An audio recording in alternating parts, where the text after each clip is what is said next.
Hey guys, this is Preeti. Welcome back to my channel. दोस्तों, आज हम बात करने वाले हैं 2024 रिलीज्ड हॉलीवुड मिस्ट्री थ्रिलर के बारे में जिसका नाम है the girl with no name. दोस्तों, इस कहानी की शुरुआत होती है फियोना नाम की एक लेडी को दिखाते हुए जो बहुत दिनों बाद अपने होम टाउन बेंटन स्प्रिंग में लौट रही थी। पर प्रोफेशन वो एक बहुत ही फेमस ट्रू क्राइम पॉडकास्टर है, काफ़ी सक्सेसफुल है उसका शो। तो नेचुरली उसे ज़्यादा छुट्टी नहीं मिलती थी, काम के प्रेशर की वजह से घर आने का मौका ही नहीं मिलता था। लेकिन आज उसके पेरेंट्स की 40th मैरिज एनिवर्सरी थी, तो शाम को एक छोटा सा पार्टी अरेंज किया गया था। शहर के काफ़ी जाने माने लोग आने वाले थे उस पार्टी में, जिसमें फियोना के कुछ बहुत ही पसंदीदा लोग भी शामिल थे। तो उनसे मिलने का इतना बढ़िया मौका मिस कैसे करती वो। इसीलिए सुबह काफी जल्दी निकल पड़ी थी फियोना, जिससे दोपहर तक वो अपने शहर पहुंच भी जाती है। लेकिन डायरेक्टली अपने घर नहीं जाती फियोना, सबसे पहले शहर के बाहर बने एक मेमोरियल के सामने जाकर रुकती है। हम नोटिस करते हैं उस मेमोरियल पर कोई नाम नहीं है, क्योंकि इस कब्र में जिसकी लाश दफन है उसकी आइडेंटिटी अभी तक एक मिस्ट्री ही है। And as a cold case investigator ये फियोना के लिए एक बहुत ही इंटरेस्टिंग सब्जेक्ट था। शायद इसीलिए हर वक्त उसके कदम ठीक यही आकर रुक जाते थे। वो अगर चाहती तो इस केस को भी इन्वेस्टिगेट कर सकती थी, लेकिन ये उसके अपने शहर की बात थी, काफी पुराना हो चुकी थी, तो वो बेमतलब कीचड़ उछालना नहीं चाहती थी। और कोई क्लू भी तो नहीं था उसके पास जिससे वो शुरुआत कर सके। शायद यही सोचकर हर बार पीछे हट जाती थी फियोना, एक्सेप्ट कर लेती थी कि ये शायद उसके शहर का एक ऐसा ही गुमनाम किस्सा रह जाएगा जो हमेशा गुमनाम ही रहेगा। इस बार भी ऐसा ही हुआ। वो घर चली गई, अपने पेरेंट्स से मिली और शाम की पार्टी की तैयारी करने लगी। शाम को जब सभी वेन्यू में पहुंचे तो हमें पता चला ये पार्टी शहर के एक बहुत ही फेमस प्रॉपर्टी में अरेंज किया गया है, जिसका नाम है हॉल्ट विनयार्ड। ये हॉल्ट फैमिली की प्रॉपर्टी है जिससे मेनली इस शहर की शुरुआत हुई थी। इस विनयार्ड के फाउंडर मिस्टर माइकल हॉल्ट ने ही अपने बिजनेस के जरिए यहाँ पर लोगों का घर बसाया था। मेनली उनके इस विनयार्ड के लिए ही तो मशहूर है ये शहर। एट प्रेजेंट इस हॉल्ट वेनयार्ड के जो ओनर थे मिस्टर मार्कस हॉल्ट और उनकी पत्नी एमिली दोनों इनवाइटेड थे इस पार्टी में। फियोना के पेरेंट्स सिसिली और बेरी के अच्छे दोस्त होने के साथ साथ एमिली फियोना की भी बहुत बड़ी फैन थी, तो उसे आते देख वो खुद जाकर उससे बात करती है और उसे अपने घर लंच के लिए इनवाइट भी करती है। इसके अलावा भी फियोना से मुलाकात होती है उसकी बेस्ट फ्रेंड डेजी और उसके हाई स्कूल लवर जोसेफ की। तीनों काफी देर तक बातें करते हैं, पुराने दिन याद करके खुश होते हैं। लेकिन फियोना सबसे ज्यादा खुश होती है अपने ओल्ड फ्रेंड रफायल से मिलकर। रफायल एक रिटायर्ड पुलिस इंस्पेक्टर थे। फियोना के बचपन में डिपार्टमेंट का हेड हुआ करते थे वो, और अपने करियर के इनिशियल डेज में फियोना को उनसे बहुत मदद मिली थी, जिसके लिए आज भी ग्रेटफुल है वो। एट प्रेजेंट राफेल खुद को काइंड ऑफ विदड्रॉ कर चुके थे सब कुछ से, किसी से ज्यादा मिलते जुलते नहीं थे। इवन वो रहते भी थे लोकेलिटी से दूर एक कैबिन में।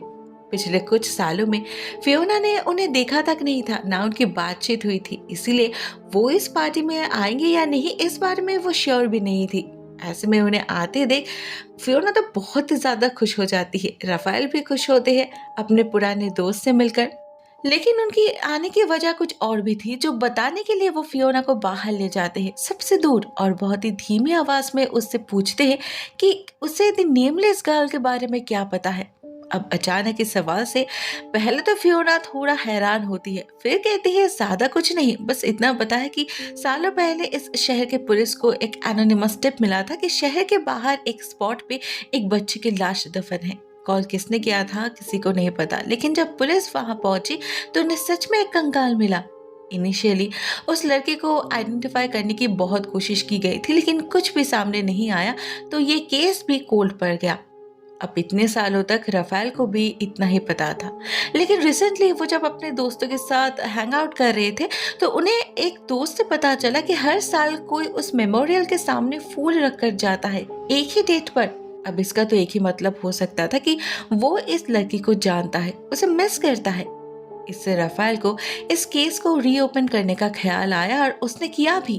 पिछले कुछ दिनों से इसी काम पे लगा हुआ है वो, एंड फाइनली उसे लग रहा है कि उसे एक ब्रेक थ्रू मिल चुका है। तो ऐसे में वो फियोना से रिक्वेस्ट करती है उसकी मदद करने के लिए, जिस पर फियोना भी खुशी खुशी राजी हो जाती है और नेक्स्ट मॉर्निंग उसके कैबिन में जाने का प्रॉमिस भी करती है। लेकिन साथ ही साथ राफेल उसे वार्न भी करते हैं कि वो जितना हो सके इस मैटर को सीक्रेट रखे तो ही अच्छा है। अब उन्होंने ऐसा क्यों कहा वो तो नहीं पता, लेकिन वो सच में काफी सीरियस साउंड कर रहे थे, तो फियोना भी मैटर को सीरियसली ही लेती है। लेकिन उन्हें पता नहीं चलता कि कोई और भी है जिस मैटर में इक्वली इंटरेस्टेड है, तभी तो छुपकर उनकी बातें सुन रहा है। उधर उसी रात पार्टी खत्म होने के बाद जब राफेल अपने कैबिन में अकेले बैठकर काम कर रहे थे, तो अचानक ही उन्हें अपने ड्राइववे में किसी की गाड़ी रुकती हुई नजर आती है। जो आए थे राफेल उन्हें पहचानते तो थे, लेकिन उसके आने से बिल्कुल भी खुश नहीं थे वो। ये उनके एक्सप्रेशन से ही क्लियरली पता चल रहा था। तो वो जिस फाइल पर काम कर रहे थे उसे जल्दी से क्लोजेट के पीछे छुपा देते हैं और फिर जाते हैं अपने गेस्ट से बात करने। अब इसके बाद उनके बीच क्या बातचीत होती है वो तो हमें पता नहीं चलता, लेकिन नेक्स्ट डे जब फियोना उनसे मिलने जाती है तो उसे उनके घर का एक अलग ही रूप देखने मिलता है। मेन डोर खुला हुआ है देखकर ही फियोना को शक हुआ था, तो वो दबे पांव घर में घुसती है और देखती है घर में चारों तरफ कागज बिखरे पड़े हैं और उनके बीच पड़े हुए हैं राफेल बेजान हालत में। क्लियरली कोई कुछ ढूंढने आया था यहाँ और शायद उसी ने खून किया होगा राफेल का। फियोना उसी वक्त पुलिस में कॉल करने जाती है और तभी उसकी नजर पड़ती है उस हिडन फाइल पर जिसे राफेल ने क्लोजेट के पीछे छुपाया था।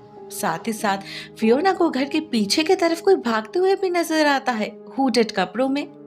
ये सब कुछ काफी मिस्टीरियस था, तो वो उसी वक्त 911 पे कॉल करके शेरिफ जॉन और डेप्यूटी बोंडा को खबर करती है। वो लोग आते हैं, इन्वेस्टिगेशन स्टार्ट होता है, पर उन्हें राफेल के शरीर पर कोई घाव या चोट का निशान नजर नहीं आता। ना ही दरवाजा टूटा हुआ था और ना ही कोई हाथापाई के निशान थे। तो जॉन को लगता है ये सिंपली एक चोरी का केस है। मे बी कोई चोर कुछ कीमती सामान ढूंढ रहा था और उसी से एक्साइटेड होकर राफेल को हार्ट अटैक आ गया होगा। अब राफेल को सीवियर हार्ट प्रॉब्लम्स थी, ये शहर में सबको पता था। उसका मेडिसिन कैबिनेट दवाई से भरा पड़ा है। ऐसे में इस हादसे का इससे बड़ा एक्सप्लेनेशन और क्या ही हो सकता था। मगर फियोना फिर भी उन्हें समझाने की कोशिश करती है कि शायद बात इतनी सिंपल नहीं है। Rafael the girl with no name वाले केस पर काम कर रहे थे और उन्होंने कल ही फियोना को वार्न किया था कि ये केस डेंजरस हो सकता है। कुछ लोग हैं जो नहीं चाहते सच्चाई बाहर आए और आज ही उनका खून हो गया। ये कुछ ज्यादा ही कोइंसिडेंटल नहीं है। साथ में फियोना उन्हें यह भी कहती है कि उसने किसी को घर से भागते हुए देखा था। लेकिन इतना सब कुछ सुनकर भी ऑफिसर जॉन को और कोई एंगल नजर ही नहीं आता। द नेमलेस गर्ल वाले केस के बारे में सुनकर लिटरली हंस पड़ते हैं वो और कहते हैं वो केस तो कब का खत्म हो चुका है। आज इतने सालों बाद उसके कारण एक खून हो जाएगा, ये पॉसिबल नहीं। वो कुछ ज्यादा ही सोच रही है। अब इसके बाद फियोना और क्या ही बोल सकती थी। वो चुपचाप घर आ जाती है और राफेल का फाइल लेकर बैठ जाती है। ये फाइल दी नेमलेस गर्ल का ही था और जिस तरह से इसे छुपाया गया था, इससे फियोना और भी श्योर हो चुकी थी कि राफेल को जरूर इस केस के बारे में कुछ पता चल गया होगा, इसलिए उनका खून कर दिया गया। लेकिन फियोना रुकने वाली नहीं थी। उसे कुछ भी करके राफेल का अधूरा काम पूरा करना था। इसी सोच के साथ उसी दिन से काम पर लग जाती है वो। सबसे पहले तो वो पूरे फाइल को ही स्टडी करती है अच्छे से। राफेल ने बहुत सारे नोट्स ऐड किए थे खुद से, लेकिन उसमें कहीं भी ये मेंशन नहीं था कि उसके मरने की वजह क्या थी या फिर कुछ ऐसा जिससे उसे आइडेंटिफाई किया जा सके। सिर्फ एक नाम था, विकी कॉलिंस, जिसने उस बच्चे के बारे में पुलिस को इन्फॉर्म किया था। राफेल ने ढूंढ निकाला था उसे और बाकी की डिटेल्स पता करने के लिए फियोना जोसेफ की मदद लेती है। जोसेफ उसका हाई स्कूल स्वीटहार्ट, जो कि इस शहर का एक रिनाउंड डॉक्टर भी था। उसी से तो फियोना को पता चला था कि राफेल की मौत सच में हार्ट अटैक की वजह से हुई थी। फॉर नाउ उसके लिए एक और काम प्रिपेयर किया था फियोना ने और वही उसे बताने जा रही थी। पर रास्ते में एक आदमी से टकरा जाती है वो, जो बहुत ही अजीब तरह से घूर रहा था उसे। फियोना को फील होता है ये आदमी उस पर नजर रख रहा है, पर क्यों उसी के शहर में कोई उस पर नजर रखेगा। अपना भ्रम समझकर इस ख्याल को दिमाग से निकाल फेंकती है फियोना और जोसेफ से मिलकर उसे रिक्वेस्ट करती है दी नेमलेस गर्ल का डीएनए टेस्ट करने के लिए।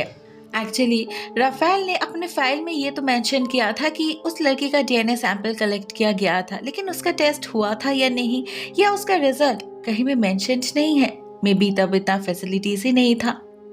अब जोसेफ इस काम के लिए तो राजी हो जाता है, लेकिन काफी पुराना केस था तो उसे सैंपल ढूंढने में दिक्कत हो सकती थी, इसीलिए वो फियोना से थोड़ा वक्त मांग लेता है। इधर उस दिन घर लौटते वक्त फियोना को रियलाइज होता है उसके बैग में किसी ने एक ट्रैकर रख दिया है। मतलब उसका शक सही था, कोई है जो उस पर नजर रख रहा है। ये जरूर उस अजीब आदमी का ही काम होगा जिससे वो टकराई थी। लेकिन कौन करवा रहा है ये सब और क्यों, इस केस के लिए? लेकिन वो इस केस में काम कर रही है ये तो ज्यादा किसी को पता भी नहीं, और अगर पता है भी तो एक पुराने कोल्ड केस के लेकर इतनी परवाह किसी को क्यों होगी? फियोना को वही जानना था।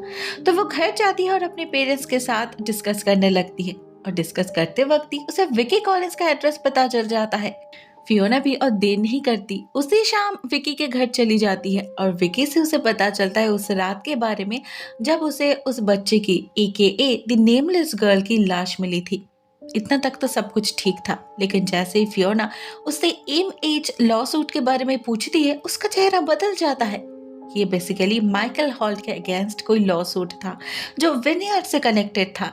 लेकिन फियोना को ये समझ नहीं आ रहा था कि राफेल ने इसे इस नेमलेस गर्ल के केस में क्यों मेंशन किया है। यही जानना था फियोना को, लेकिन न जाने क्यों इस सवाल को सुनते ही विकी बहुत ही ज्यादा नाराज हो जाती है। कहती है उसने सालों से लोगों तक अपनी बातें पहुंचाने की कोशिश करी थी, सबको सच्चाई दिखाने की कोशिश करी थी इस माइकल हॉल्ट के बारे में, लेकिन किसी ने उसकी नहीं सुनी। तो अब उसे और कुछ नहीं कहना। लोगों ने हमेशा ही उसे गलत समझा है, किसी ने भी उस पर यकीन नहीं किया। क्यों? क्योंकि वो गरीब है, ट्रेलर पार्क में रहती है, उसकी औकात क्या है किसी के खिलाफ आवाज उठाने की। विकी इतनी नाराज हो चुकी थी कि वो फियोना को लिटरली घर से निकाल फेंकती है। फियोना भी उन्हें फोर्स नहीं करती, क्योंकि कहीं ना कहीं वो उनके भावनाओं को समझ पा रही थी। उसे पता था इस शहर के लोग इस ट्रेलर पार्क में रहने वाले लोगों को कभी अपना नहीं समझे, हमेशा ही उन्हें लॉकडाउन करते रहे, इवन उसकी अपनी माँ भी। आज ही जब फियोना इस केस के बारे में डिस्कस कर रही थी और उसके डैड ने कहा कि विकी ट्रेलर पार्क में रहती है, तो उस जगह का नाम सुनते ही सिसिली ने बहुत ही ऑफेंसिवली रिएक्ट करी थी। साथ में ये भी कहा था कि वो एरिया उनके इस खूबसूरत शहर के लिए एक काला धब्बा है, सारे एंटी सोशल लोग तो वहीं रहते हैं। अब सिसिली के जैसे एक सोशल वर्कर के मुंह से ऐसी बातें सुनकर फियोना भी काफी हैरान हो चुकी थी। मगर अब क्या ही किया जा सकता है, वो लोगों की माइंडसेट तो नहीं बदल सकती ना।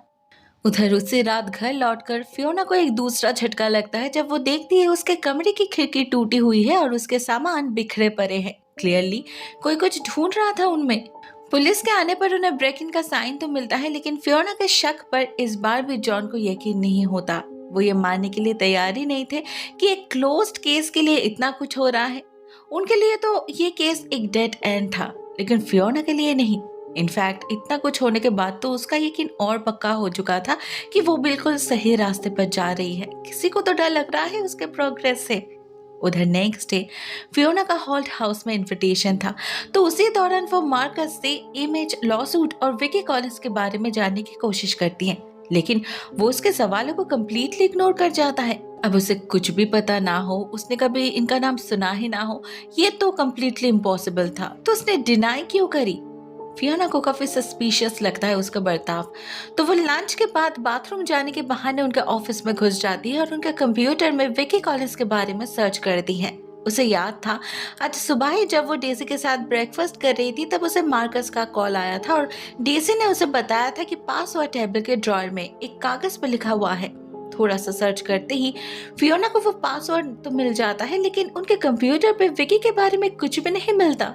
फिर उसकी नजर पड़ती है कॉर्नर में रखे ड्रॉर्स की तरफ, जिनमें से एक पर MH लिखा हुआ था। फियोना एक पेन से उस ड्रॉर को खोलती है तो फॉर्चुनेटली अंदर उसे विकी का फाइल मिल जाता है। लेकिन उधर तब तक मार्कस को भी उस पर शक हो चुका था और उसे ये भी पता चल चुका था कि बाथरूम खाली है, तो ऑफिस की तरफ ही आने लगा था वो। ऐसे में फियोना जल्दी से उस फाइल को अपने कपड़ों के अंदर छुपा लेती है और बाहर जाकर ऐसा नाटक करती है जैसे वो खो गई थी। अब उसका एक्टिंग बहुत ही वीक था, जो मार्कस आसानी से समझ लेता है। वो कोई सीन क्रिएट तो नहीं करता, क्योंकि फियोना खुद भी काफी इन्फ्लुएंशियल फैमिली से बिलोंग करती थी, लेकिन उसके जाते ही हम मार्कस को किसी को कॉल करते हुए जरूर देख पाते हैं। मार्कस किसी से ये कह रहा था कि उनके लिए एक प्रॉब्लम हो गया है और उसे पता है उसे कैसे टैकल करना है। अब यहाँ हम मार्कस किस बारे में बात कर रहा था वो तो क्लियरली हमें पता नहीं चल पाता, लेकिन उसका इंटेंट बिल्कुल भी सही नहीं लग रहा था। उधर उसी शाम जब फियोना डॉक्टर जोसेफ के साथ डेट पर जाती है तो वहां खाना शुरू करते ही अचानक उसके सांसें फूलने लग जाती है। आंखों के सामने अंधेरा छाने लगता है और उसे ऐसा फील होता है जैसे कोई उसका गला घोट रहा हो। फियोना को समझ आ जाता है उसे एलर्जिक रिएक्शन हो रहा है, तो वो अपने बैग में एपिपेन ढूंढने लगती है, मगर उसे वो कहीं मिलता ही नहीं, जबकि हमेशा वो वहीं रखती थी। इधर बस कुछ ही देर में उसकी हालत काफी सीरियस हो चुकी थी। अगर वहां जोसेफ नहीं होता और टाइम पर एम्बुलेंस नहीं बुलाया होता तब तो शायद फियोना जिंदा भी नहीं बचती। पर थैंकफुली ऐसा कुछ होता नहीं। पैरामेडिक्स के आने पर सिचुएशन संभल जाती है और वो बताते हैं कि एलर्जन की क्वांटिटी बहुत ही कम थी, नहीं तो फियोना को बचाना पॉसिबल नहीं होता। मगर यहाँ सवाल ये था कि ऐसा पॉसिबल कैसे हुआ। उन लोगों ने ऑर्डर देते वक्त ही उसके इस एलर्जी के बारे में मेंशन कर दिया था और शेफ ने उसी के अकॉर्डिंग सब कुछ प्रिपेयर किया था। तो फिर जोसेफ को लगता है कि शायद किसी मिक्सअप के वजह से ये एलर्जी ट्रिगर हुआ होगा, लेकिन ठीक इसी वक्त एपिपेन का गायब हो जाना कुछ ज्यादा ही कोइंसिडेंटल नहीं है। फियोना को बात कुछ हजम नहीं हो रही थी। उसका शातिर दिमाग इसे एक्सीडेंट मानने को तैयार ही नहीं था और उसकी सोच कितनी सही है वो भी फियोना को उसी रात पता चल जाता है जब उसके पास एक अननोन नंबर से कॉल आता है। कोई कहता है ये एक वार्निंग था, उसे अब रुक जाना चाहिए, नहीं तो ऐसे और भी एक्सीडेंट्स होते रहेंगे और हर बार फियोना का बचना पॉसिबल नहीं होगा। मतलब ये सच में कोई एक्सीडेंट नहीं था, ना उस रेस्टोरेंट का कसूर था, ना उसने अपना एपिपेन खुद खोया था, बल्कि ये तो एक साजिश थी किसी की। कोई उसे लिटरली धमका रहा था। लेकिन कोई इतना डेस्परेट हो चुका था, इसका मतलब फियोना सच्चाई के करीब पहुंच चुकी थी। अब पीछे हटने का तो कोई सवाल ही नहीं था। उल्टा थोड़ा बेहतर फील करते ही फियोना हॉल्ट हाउस से मिले उस फाइल को स्टडी करने बैठ जाती है और उससे उसे जो पता चलता है वो काफी शॉकिंग थी। उसे पता चलता है माइकल हॉल्ट उस विनयार्ड में काम करने वाले लड़कियों को अपनी प्रॉपर्टी मानते थे। जब चाहे उनका फायदा उठाते थे, उन्हें अब्यूज करते थे और फिर जब उनका मन भर जाता था पैसों से उनका मुंह बंद कर देते थे। न जाने कितनी लड़कियों को ऐसे बर्बाद किया था उसने। और जो लड़कियां आवाज उठाने की कोशिश करती थी पैसों से जिन्हें खरीदा नहीं जा सकता था, उन्हें मिलती थी थ्रेट्स। उनकी लाइफ नरक से भी बदतर बना देते थे माइकल। एंड एट लास्ट जिस पर यह सब कुछ भी काम नहीं आता था उसे सजा मिलती थी डिफेमेशन की। उन्हें बदनाम करके समाज से दूर कर देता था माइकल। उनके कैरेक्टर पर सवाल उठाया जाता था, उनके मोरालिटी पर सवाल उठाया जाता था। सबकी नजरों में लिटरली एक आउटकास्ट बना दिया जाता था उसे, एग्जैक्टली जैसे विकी के साथ हुआ था। इनिशियली उसने किसी के सामने भी सर झुकाने से मना किया था, लेकिन उसे इतना तरपाया गया, इतना बेइज्जत किया गया कि उसने धीरे धीरे लड़ने की ताकत ही खो दी। माइकल हॉल्ट जैसे एक पावरफुल इंसान के सामने बहुत फीकी पड़ गई उसकी आवाज, कमजोर पड़ गई वो। बट एटलीस्ट वो भागी तो नहीं ना बाकी लड़कियों की तरह।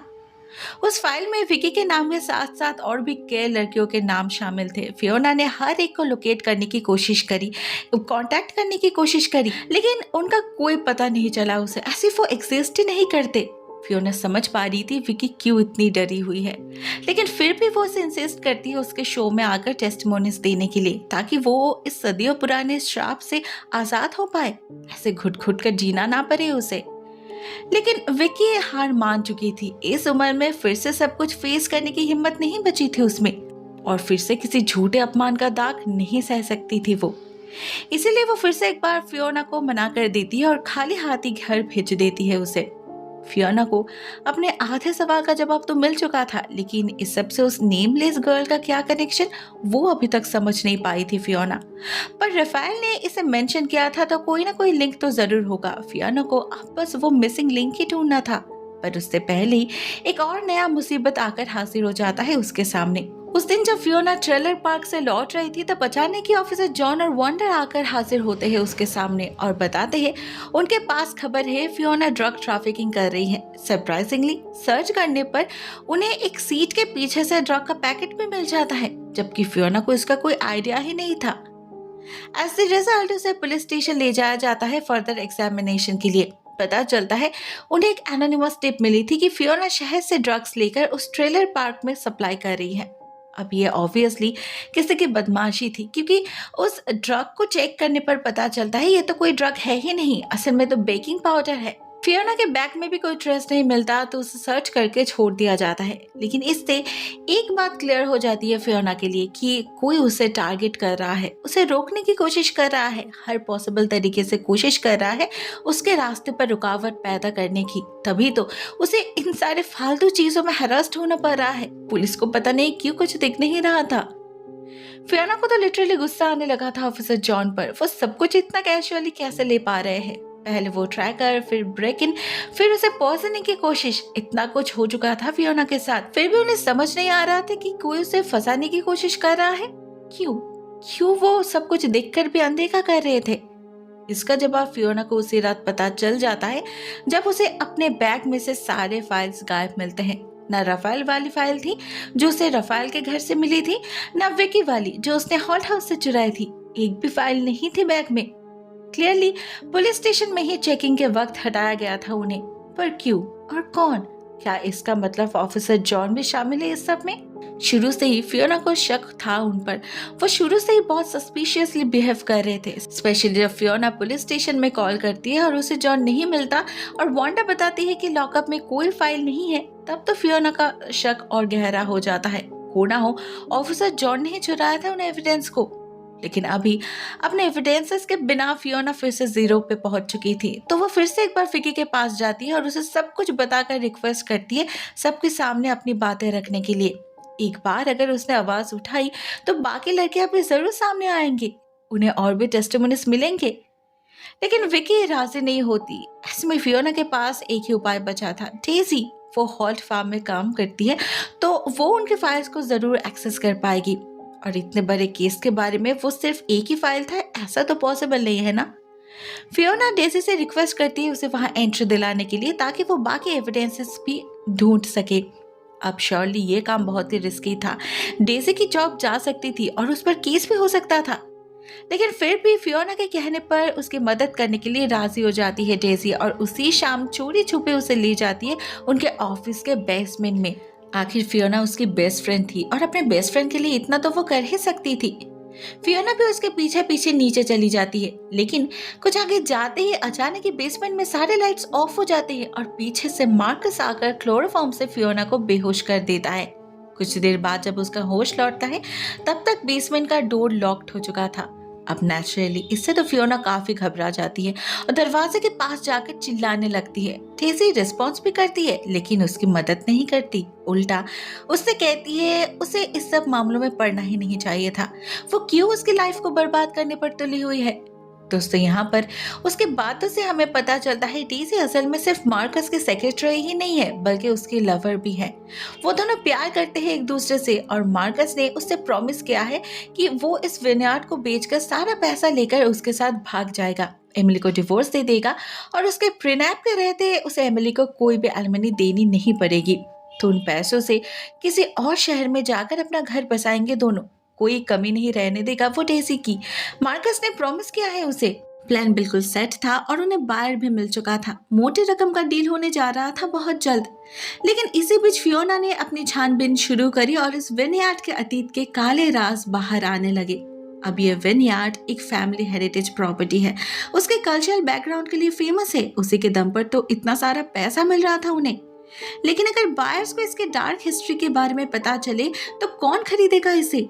मार्कस को तो लॉस होगा ही, साथ में डेजी का भी अपने ड्रीम लाइफ को जीने का सपना खत्म हो जाएगा और ऐसा वो होने नहीं दे सकती थी। शुरू में उसने फियोना को समझाने की बहुत कोशिश करी थी लेकिन उसने कभी सुना ही नहीं। तो अब डेजी भी क्या करती? बायर्स कुछ ही घंटों में आने वाले थे और आज रात ही डील फाइनल होने वाला था। तब तक फियोना को यही रहना होगा। इतना कहकर डेजी वहां से चली जाती है और मार्कस के साथ बैठकर आगे का प्लान डिस्कस करने लगती है। क्लियरली बहुत ही ज्यादा गिल्टी फील कर रही थी वो। अपने बेस्ट फ्रेंड को ऐसे धोखा देना बर्दाश्त नहीं हो रहा था उससे, लेकिन उसे अपना स्वार्थ भी तो देखना था। दूसरी तरफ मार्कस यही आस लेकर बैठा था कि एक बार अगर डील हो जाए तो वो फियोना को भी मना लेगा, पैसा खिलाकर मुंह बंद कर देगा उसका, ठीक जैसे उसके डैड करते थे। वैसे भी कम कोशिश तो नहीं किया ना उसने फियोना को डराने की, मगर वो डरी नहीं, रुकी नहीं तो कुछ पैसे तो खर्च नहीं पड़ेंगे, क्या ही किया जा सकता है। दोनों को यही लग रहा था कि उन्होंने सब कुछ संभाल लिया है, अभी और कुछ भी गड़बड़ नहीं हो सकता। लेकिन फिर भी गड़बड़ हो ही जाता है जब अचानक ही एमिली घर लौट आती है और घर में एंटर करने से पहले ही फियोना की आवाज उसके कान तक पहुंच जाती है, जिसे फॉलो करते हुए वो खुद जा पहुंचती है बेसमेंट के अंदर। फियोना को वहां कैद देख बिल्कुल चौंक जाती है एमिली, लेकिन फियोना जब उसे सारी सच्चाई बताती है तब उस पर पूरी तरीके से यकीन भी नहीं कर पाती। मार्कस उसे धोखा दे रहा है, वो भी उस डेजी के साथ। ये तो कभी उसने सपने में भी सोचा नहीं था। उधर इसी बीच डेजी और मार्कस को भी उसकी गाड़ी दिख चुकी थी, तो वो भी उसे घर में ढूंढने लग गए थे। डेजी मेन हाउस में और मार्कस आउटर हाउस में। उन्हें कुछ भी करके एमिली को घर से बाहर भेजना था, एटलीस्ट कुछ घंटे के लिए, जब तक डील फाइनल ना हो जाए। लेकिन मार्कस उसे लोकेट कर पाए इससे पहले एमिली सारी सच्चाई जान चुकी थी। स्टिल मार्कस एक बार ट्राई जरूर करता है उसका ब्रेन वॉश करने की। कहता है फियोना का दिमाग खराब हो चुका है, वो इस विनयार्ड से ऑब्सेस्ड है, अजीबोगरीब कहानियां बना रही है वो, जिनका कोई सबूत ही नहीं। उन्होंने डॉक्टर को बुलाया है और बस उनके आने तक ही फियोना को कैद रखा है यहाँ, सबकी सेफ्टी के लिए। इवन एमिली जब डील के बारे में पूछती है, डेजी के साथ अफेयर के बारे में पूछती है, डिवोर्स के बारे में पूछती है, वो सब भी डिनाई करता है मार्कस। कहता है ये सब फियोना के दिमाग की उपज है, सच्चाई नहीं। हमेशा की तरह अपने मीठी मीठी बातों से अपने पत्नी का दिल जीतने की कोशिश कर रहा था मार्कस, लेकिन अचानक ही वहां डेजी के आ जाने से और मार्कस को हनी बुलाने से एक चुटकी में सारा मामला पलट जाता है। एमिली समझ जाती है कितना झूठा है मार्कस। अब ऐसे में जब दोनों आपस में लड़ने लग जाते हैं, ठीक तभी फियोना मौका देखकर भागने की कोशिश करती है। वो लोग बेसमेंट से निकलकर विनयार्ड से होते हुए पीछे की तरफ भागते हैं जहां ट्रेलर पार्क था, लेकिन बाउंड्री क्रॉस करने से पहले मार्कस के हाथों पकड़े जाते हैं दोनों और फियोना को बचाने के चक्कर में एमिली वहां रुक जाती है। जितना हो सके मार्कस को रोकने की कोशिश करती है वो, लेकिन मार्कस उसे मारकर बेहोश कर देता है और फिर से एक बार फियोना के पीछे भागने लगता है। उसे तो बस पकड़ ही लिया था उसने। मगर ठीक यही समय विकी जो अपने घर के सामने खड़ी थी, उसे फियोना भागते हुए दिख जाती है, तो वो आ जाती है उसकी मदद करने। सही समय मार्कस को पीछे से वार करके बेहोश कर देती है वो और फियोना को ले जाती है अपने घर। अब मार्कस ने उसे देखा नहीं था, तो फियोना वहां काइंड ऑफ सेफ थी, लेकिन उसे एमिली को बचाना था और साथ में सच्चाई को भी बाहर लानी थी। पर पुलिस पर और भरोसा नहीं कर पा रही थी फियोना। उसे समझ आ चुका था ऑफिसर जॉन करप्टेड है, लेकिन वांडा, क्या वो भी सब में शामिल है? शायद नहीं। एटलीस्ट फियोना तो यही उम्मीद कर रही थी। इसीलिए वो विकी के साथ पुलिस स्टेशन चली जाती है उसकी मदद मांगने। उधर तब तक मार्कस ने ऑफिसर जॉन को भी खबर कर चुका था और इस बार डबल पैसों की लालच दिखाकर वो जॉन को फियोना को पकड़ने के लिए ऑर्डर देता है। एमिली तो ऑलरेडी उसके कब्जे में ही थी, अब बस फियोना मिल जाए तो तसल्ली होगी उसे। लेकिन जॉन निकल पाए इससे पहले विकी उसे झूठ मूठ का बहाना देकर बिजी कर देती है और उधर फियोना चली जाती है ऑफिसर वांडा को सच्चाई से रूबरू करवाने। अब जॉन जैसे एक सीनियर इंस्पेक्टर पर करप्शन का आरोप लगाना कोई छोटी बात तो नहीं थी ना। फिर भी फियोना इंसिस्ट करती है, तो वांडा उनके ऑफिस में चेक करती है और उसे वहां फियोना के फाइल्स मिल जाते हैं, सारे के सारे फाइल्स, जिससे फियोना के बाकी बातों पर भी यकीन आ जाता है उसे। उधर at the same time officer John भी लौट चुके थे विकी के साथ, उस पर चार्जेस लगाने क्योंकि उसने फालतू में उनका टाइम वेस्ट किया था। लेकिन स्टेशन में एंटर करते ही वांडा के हाथ में वो फाइल्स देखकर उसे समझ आ जाता है कि उसका खेल खत्म हो चुका है। प्रोटेस्ट की कोई गुंजाइश ही नहीं थी, तो सरेंडर कर देते हैं जॉन, क्योंकि कहीं ना कहीं उसका कॉन्शियस भी उसका साथ नहीं दे रहा था। और तो और इस पॉइंट पे बाकी सारे सच्चाई के साथ वो राफेल की मौत का खुलासा भी कर देते हैं। बताते हैं पार्टी की रात उसने राफेल को फियोना से बात करते हुए सुना था, द नेमलेस गर्ल वाले केस के बारे में, और जब उसने ये बात जाकर मार्कस को बताई तो मार्कस ने राफेल से वो फाइल लाने का ऑर्डर दिया था। जॉन उस रात गए भी थे राफेल के घर उसे समझाने ताकि वो उस केस से विड्रॉ कर ले, लेकिन राफेल ने उसकी एक नहीं सुनी। दोनों में बहस हुआ और उन्होंने जॉन को घर से बाहर निकाल फेंका। जॉन तो वापस आ गया, लेकिन शायद इसके बाद ही उन्हें हार्ट अटैक आ गया होगा, जिसका मतलब इनडायरेक्टली ही सही पर राफेल की मौत के लिए जॉन ही जिम्मेदार है। अब ये कन्फेशन उन पर चार्जेस लगाने के लिए एनफ था, लेकिन उससे पहले उन्हें एमिली को बचाना था। तो वांडा फियोना को साथ लेकर हॉट हाउस में जा पहुंचती है और मार्कस और डेजी को अरेस्ट करके एमिली को रेस्क्यू कर लेती है। क्वाइट सरप्राइजिंगली डेजी इस पॉइंट पे भी अपना दोष कबूल नहीं कर रही थी, उल्टा वो फियोना को ही ब्लेम कर रही थी उसकी जिंदगी खराब करने के लिए। लेकिन फियोना जानती थी सही क्या है और गलत क्या है, इसलिए उसे कोई गिल्टी फीलिंग नहीं हो रहा था। फाइनली वो उन सारे औरतों को जस्टिस दिलाने वाली थी जो उस फैमिली के हाथों ऑपरेशन का शिकार हुए थे। हजारों लोगों को उनके घुटन भरे अतीत से आजादी दिलाने वाली थी और उस सो कॉल्ड हॉल फैमिली की विरासत खत्म करके अपने शहर को एक बरसों पुराने श्राप से आजादी दिलाने वाली थी। क्या खुश होने की कम वजह थी ये? लेकिन उस लड़की का क्या जो अभी भी किसी भी नाम के बिना, किसी भी परिचय के बिना जमीन के नीचे सोई हुई थी? उसे तो फियोना ने जस्टिस नहीं दिला पाई। फियोना को इतना तो आइडिया था कि ये केस भी हॉल फैमिली से ही जुड़ा हुआ है, लेकिन उसके पास कोई सबूत नहीं था, कोई लिंक नहीं था, इसलिए मार्कस भी इस बात को एक्सेप्ट नहीं करता। फियोना के लिए ये एक बहुत बड़ी हार थी, पर हर बात जीतना भी तो पॉसिबल नहीं होता ना। फियोना एकदम डेड एंड पे पहुंच चुकी थी, कोई लीड नहीं था उसके पास, या फिर था, उसके बहुत करीब था, बस उसे एहसास नहीं था उस बात का। भनक तो फियोना को तब लगती है जब उसके वापस जाने से ठीक पहले जोसेफ आता है उससे मिलने और साथ में लेकर आता है उस नेमलेस गर्ल की डीएनए रिपोर्ट। और सिर्फ इतना ही नहीं, उसने इस रिपोर्ट के साथ इस शहर में मौजूद सभी का डीएनए मैच भी किया था। एज पर रूल इस शहर में रहने वाले सभी के लिए टीनेज में ही डीएनए टेस्ट करवाना मैंडेटरी था, तो जोसेफ को रिकॉर्ड ढूंढने में कोई दिक्कत नहीं हुई, ना ही मैच करने में हुई थी। लेकिन फिर भी तीन बार क्रॉस चेक किया था उसने, क्योंकि जो रिजल्ट निकला था वो काफी शॉकिंग था उसके लिए, क्योंकि उस नेमलेस गर्ल की डीएनए और किसी से नहीं बल्कि फियोना से मैच कर रही थी, जिसका मतलब वो लड़की फियोना की बड़ी बहन है। नाउ ऑब्वियसली इतनी बड़ी बात फियोना के लिए हजम करना आसान नहीं थी। वो सबसे पहले अपने पेरेंट्स के पास भागती है क्लैरिफिकेशन के लिए, लेकिन उसे अपनी माँ घर में कहीं नहीं मिलती और ना उसे मिलते हैं उसके फाइल्स। सारे एविडेंसेस फिर से एक बार गायब हो चुके थे। अब फियोना को एक काफी बड़ा झटका लगा था, इसीलिए सारी सिचुएशन समझने में, एनालाइज करने में उसे थोड़ा वक्त लग जाता है।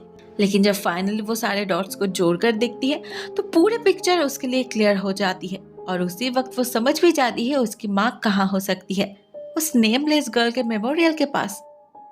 फियोना उसी वक्त जोसेफ और अपने डैड को साथ लेकर वहां जा पहुंचती है और देखती है सिसिली वहां सारे फाइल्स को आग लगाने की तैयारी कर रही है। काफी नर्वस दिख रही है वो, टेंशन में हाथ कांप रहे हैं उसका।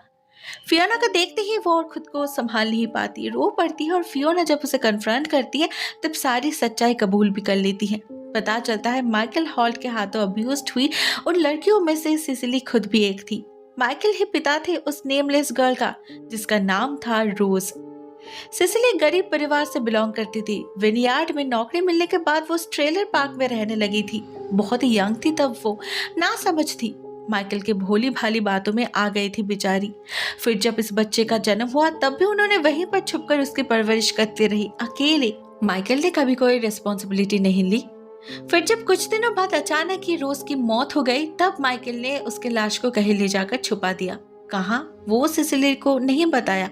बदले में उसे दिए ढेर सारे पैसे अपने लाइफ को रिस्टार्ट करने के लिए, अपने अतीत को भुला देने के लिए और साथ में माइकल हॉल्ट के करतूतों को भी। सिसिली ने वही किया, मेन सिटी में आ गई और उसकी मुलाकात हुई बैरी से। उन्होंने फैमिली स्टार्ट किया और फियोना की जन्म हुआ। धीरे धीरे बीती बातों को भुला दिया सिसिली ने, लेकिन कई सालों बाद जब पुलिस को एक बच्ची की लाश मिली, सिसिली समझ गई ये वही है, उसकी बेटी रोज। लेकिन वो किसी को कुछ बता नहीं पाई। तब तक इस शहर में उसका एक रेपुटेशन बन चुका था, उसके परिवार की इज्जत की बात थी, उसे वो दाव पर नहीं लगा सकती थी वो, इसीलिए चुप रही। लेकिन अपने बच्ची को भुला नहीं पाई वो।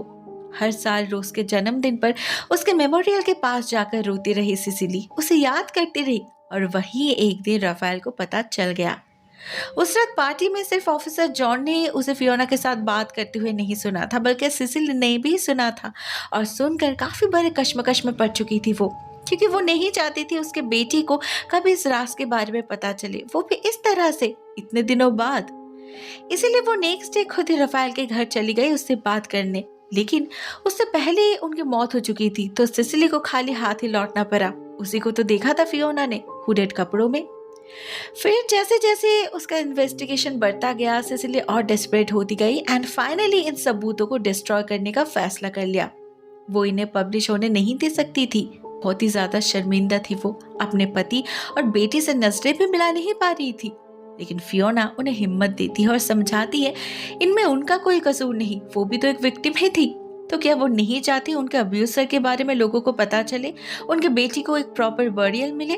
फाइनली उसके बहुत समझाने पर सिसिली राजी होती है और बेंटन स्प्रिंग के 1 साल पुराने ऑपरेशन का अंत होता है। नेमलेस गर्ल को एक नाम मिलता है और साथ में एक फैमिली भी। The end. दोस्तों, कहानी यहीं पर एंड हो जाती है। आई होप कहानी आपको पसंद आई होगी। कमेंट सेक्शन में अपने थॉट्स शेयर जरूर करना दोस्तों। आज के लिए बस इतना ही। Thank you so much for watching this video. बहुत जल्द मिलते हैं किसी और नई वीडियो के साथ। तब तक के लिए टेक केयर। टाटा।